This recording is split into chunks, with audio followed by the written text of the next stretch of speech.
Hi guys! For today's video, tara at samahan niyo po kami para magluto ng kakaibang pang-ulam na naman for today's video. And ito nga po ay first time din namin lutuin. So ito ang tinolang atay and balunan. So yun, ginisa muna natin and then dito nilagay na yung sayote. So dito guys, optional lang naman kung ano lalagay natin, kung sayote or papaya. So parang nagluluto lang tayo ng tinolang manok. And then yan, antayin lang din natin magisa yung sayote, atay, and yung balunan. And then dito guys, maglalagay na tayo ng sabaw.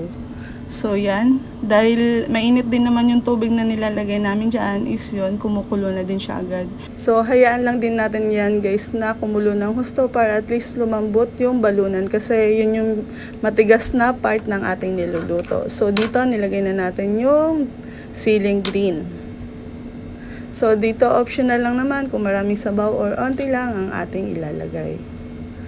So para lang guys na nagluto tayo ng yun nga yung tinolang manok. So after nating pakuluin ng husto yun, lagay na natin yung talbos ng sili. So yan, after ilang minutes ay goods na yan dahil mabilis lang din namang maluto yung talbos.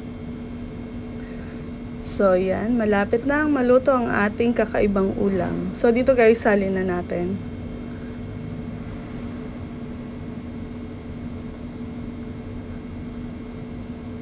Ito po ay tinolang atay and balunan for today's video. And yan guys, at luto na ang ating tinolang atay and balunan. So dito kompleto kapag wala itong kasamang sausawan. So siguro alam niyo na kung ano yun. Syempre ang patis and sili with calamansi.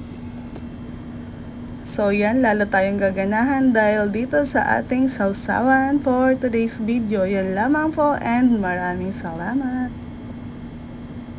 So nga pala guys, kung bago lang kayo sa aking YouTube channel, don't forget to like, subscribe, hit the notification bell for more videos. Thanks for watching guys. Bye!